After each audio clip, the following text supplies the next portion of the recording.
કોવિડના 5 વર્ષ પછી ચીનમાં ફરીથી એક શ્વસન સંબંધી રોગ દેખાયો છે। આ વખતે વાયરસનું નામ હ્યુમન મેટાન્યુમો વાયરસ છે। તમામ દેશો આ વાયરસથી બચવા માટે વ્યવસ્થા કરી રહ્યા છે, જેથી કોવિડ જેવી મહામારી ફરી ન થાય। આજે તબિયત પાણીમાં વાત HMPV વાયરસની સાથે જાણીશું કે ભારત આ રોગનો સામનો કરવા માટે કેટલું તૈયાર છે।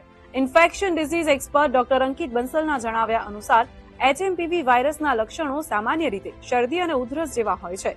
તેની અસર નાના બાળકો, નબળી રોગ પ્રતિકારક શક્તિ ધરાવતા લોકો અને 65 વર્ષથી વધુ ઉંમરના લોકો પર જોવા મળે છે। આ વાયરસ ખાંસી અને બીમાર વ્યક્તિના સંપર્કમાં આવવાથી ફેલાય છે। શરૂઆતમાં HMPV વાયરસના લક્ષણો સામાન્ય વાયરલ જેવા જ દેખાય છે, જેની અસર ચેપ લાગ્યાના 4 થી 5 દિવસમાં દેખાવા લાગે છે। આમાં ઉધરસ, તાવ, વહેતું નાક, ગળું ખરાબ થવું, શ્વાસની તકલીફ, ચકામા જેવા લક્ષણો જોવા મળે છે। જો કે કેટલીક વખત બેદરકારીને કારણે ન્યુમોનિયા અને બ્રોન્કાઇટિસ પણ થઈ શકે છે। તેથી એ મહત્વનું છે કે આપણે HMPV વાયરસ વિશે જાણીએ અને સજાગ રહીએ। ડોક્ટર અંકિત બંસલ કહે છે કે ભારતમાં આ વાયરસના જે સ્ટ્રેન છે તેમાં કોઈ ગંભીર લક્ષણો જોવા નથી મળ્યા।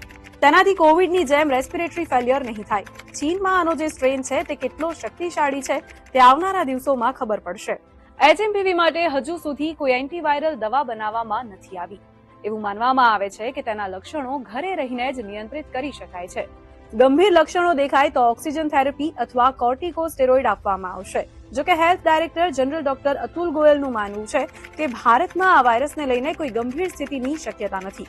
આમાં શરદી અને ફ્લૂ જેવા લક્ષણો જોવા મળી શકે છે। આપણી હોસ્પિટલો આનો સામનો કરવા માટે સંપૂર્ણ રીતે તૈયાર છે। તબિયત પાણીમાં અત્યારે બસ આટલું જ। આવા